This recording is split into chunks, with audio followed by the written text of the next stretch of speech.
everyone, it's me, Julian Greystoke, and we're here with a video that's gonna make me hated by everyone! Yay! A little while ago I watched someone else's video where they were, I can't remember if they were like talking about unpopular opinions. I think it was an unpopular opinions video. And they were talking about how everyone hates 13 Reasons Why and why they really like it, and they talked about the reasons that they like it. And that made me want to reread 13 Reasons Why, because I've read it twice, so this is my third reading of it. The first time I read it, I really liked it. The second time I read it, I didn't like it as much, and now the third time I read it, I was going through to try and figure out the good, the bad, how I really feel about 13 Reasons Why. Do I think it's harmful?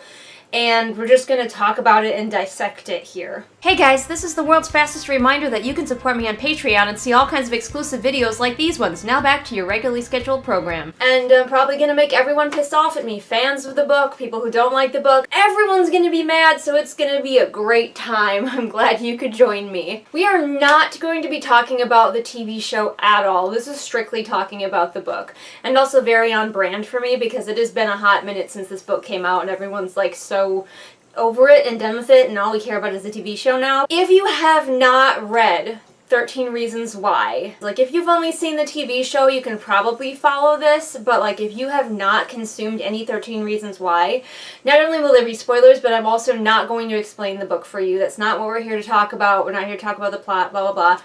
We are here to talk about the goods, the bads, deep dive into 13 Reasons Why and whether it is potentially harmful to its teen readers. Okay? I'm not trying to limit my audience, I'm just trying to be honest with you guys. What's going on? So I have some very complicated notes. Like you could see, look at, like there's arrows and squiggles and things pointing to other things and like a code with letters, and it's a complicated situation I have going on here, and I kind of took notes while I was listening. I was listening to the audiobook, which by the way is very good. I highly recommend the audiobook. It has both Clay's voice and we're off to a great start. I've completely forgotten the name of the girl who kills herself. It's just left my brain. It was there a second ago and now it's just gone. Hannah. I kept thinking Sarah. It's Hannah. It's Hannah Baker. Of course it is. It's only said 8 million times in the book and I still forgot it. I don't know what's going on. Alright, well that just tells you how this is gonna go. The first things I wanted to say about this book is that it is intended to be read by teens. And no matter how many times people argue, well, it's fiction and people shouldn't take it seriously, teens, especially teens and young people, look to their media to like teach them, mold them, help them learn how to behave. So you may argue and argue, you know, the bad things about this book don't really matter because it's just a fiction and teens shouldn't take it as seriously. They do take it seriously though. So this book does have an effect on teens, whether we like it or not.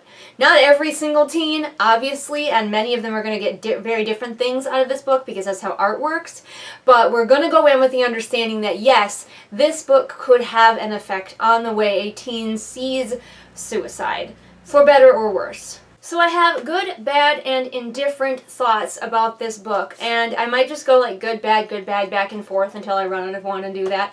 But I think I might actually read the indifferent thoughts first because they're kind of just overall thoughts. The first one is that this book feels more like it is written for people who know someone or may know someone who has committed or is considering committing suicide versus for people who are considering doing it themselves. My next indifferent is a theory. I don't know this for sure. I'm just going to read what I wrote. I don't think that this book was intended to have an anti or pro stance on suicide.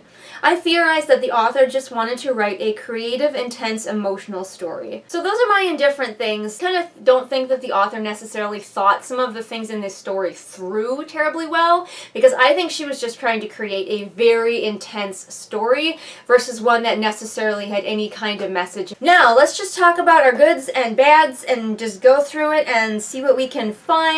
Try to understand my notes. It looks like a crime scene map. The first good is that Clay Jensen himself is a very likable and sympathetic character. You really do feel through him and for him.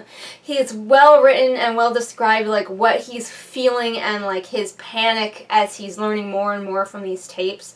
And he's a really good person to guide us through these tapes. My first bad is that Clay didn't actually do anything, meaning when we get to his tape, it turns out that he was fine. He didn't do anything to hurt Hannah Oh boy, lucky. Like, it would have been nice if there had been something. If there had been something that Hannah perceived that he did or he failed to do that would have added. The next good is this book makes you think about how you treat people. You have no idea what's going on in someone else's life. That's a really important message for teens, and one of the reasons that I liked it the first time that I read it, it does say, don't treat people badly. Like, even if you do something small that hurts someone, it could be the last straw. Be nice to people, you assholes.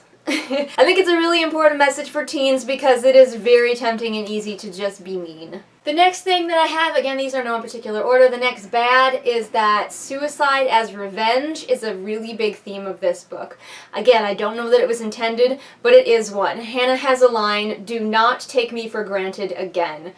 That is very clearly saying that, like, this is your punishment. I have committed suicide because none of you guys are paying attention to me and understanding my pain. You will not take me for granted again. And suicide as revenge can be a really harmful thing for teens to think about. If they're feeling bullied, if they're feeling harassed, there's always that sort of in the back of your mind you might be thinking, well, I'll show them, I'll teach them, they'll be sad when I'm gone. And that's a harmful message. The next good is that this book does take time to highlight the signs that you should look out for in people who may be considering suicide. Like suddenly changing their appearance, giving away possessions, that kind of thing, withdrawing. All of those things are things to look out for, and this book does talk about them and highlight them. Now, unfortunately, I'm kind of out of goods, and you will see that this book did, in my final reading of it, skew more towards the harmful message than the good message. At least I think so. There might be some goods hidden in here. If I find them, I'll get to them. Again, no particular order. The next bad is blaming people for your own decision to commit suicide. Now, I know this is probably going to be unpopular, and people will be like, well, it was their fault. But no one committed suicide to Hannah. She did it herself. And suicide is an act that you inherently do to yourself. No one else can do it to you because then that's murder. Some people might be like, well, her classmates murdered her because they pushed her to it, but the decision in the end was always Hannah's. And this book is hugely about blaming other people for her ultimate decision to kill herself, which I don't think is a great message. Even though it may feel like other people have a huge control of your life, ultimately no one is in charge of your life but you. Your good actions, your bad actions, they are all how you decide you're going to handle every situation. A big one that really bothered me even my first time reading it is that this book sends the message to teens that adults are useless and cannot help them. All of the adults that we see, like, we really don't see Hannah's parents at all. They're much more in the TV show, but they're not in the book at all. And we see a teacher and we see a counselor, and they are both useless to Hannah. Mostly because she won't fully open up to them. This book sends the message that there's no one for you, adults can't help you, adults are useless and will get it wrong. And I did not like that message. Now, part of the message is that maybe it was Hannah's fault. Clay gets very angry at her as she's talking to the counselor, that she's not telling the counselor everything. So it is also saying that it's like Hannah's fault for not telling him everything.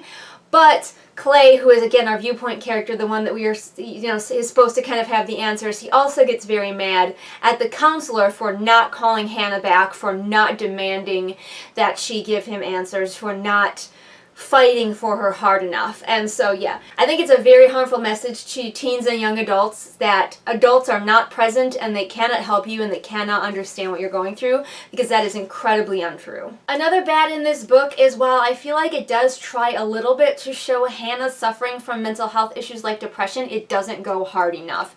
So much emphasis in this book is placed on the revenge and getting back at all of these people and how they hurt her that we lose the mental health stuff. As things progress, you kind of, if you read between the lines, you get the idea that Hannah is suffering from depression, but it's not enough, and I don't think kids are quite gonna grasp that as much as they're gonna grasp the very overt message of these people hurt Hannah, so she committed suicide. Oh, here's another indifferent. I found this one. I'm just gonna read it. Indifferent, the idea that if you commit suicide, you'll never get a relationship with a person secretly pining after you. That's another big message, is that if Hannah had just stayed, she could have had Clay, who would have been a wonderful, dedicated boyfriend. I don't know if that's a great message or not. Like, that might be a good message, like, don't commit suicide, because maybe there's somebody out there who's really going to be special to you.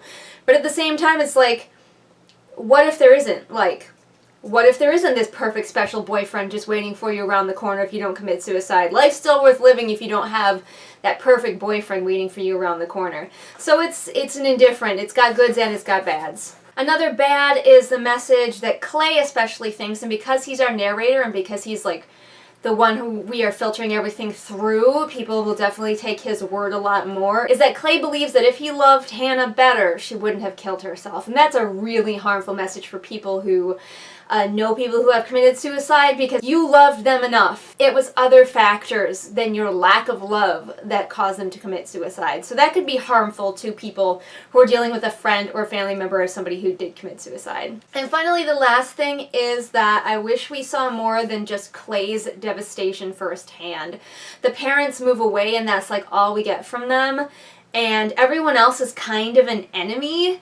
So yeah, Clay is the only one who we get to see his sadness, and I would like to see more of how it affected other people besides Clay, who are good people, like Hannah's parents. They did that a lot more in the TV show. You would have to be careful with it, because another reason, or part of the equation might be like, they'll miss me when I'm gone, they'll love me when I'm gone, kind of a thing. But like, I really wish that we had seen more of the hurt and the harm that had been caused, besides, oh, Hannah really hurt this boy who she could have had a great relationship with. The teen romance side of it, I think, ultimately hurt this book, because there's a lot more to a fulfilled, beautiful life than you could have had a romance with a boy who's really nice boy. But I do think that this book has more harmful messages than good. I'm sure you guys will have a lot of thoughts to add to this in the comments.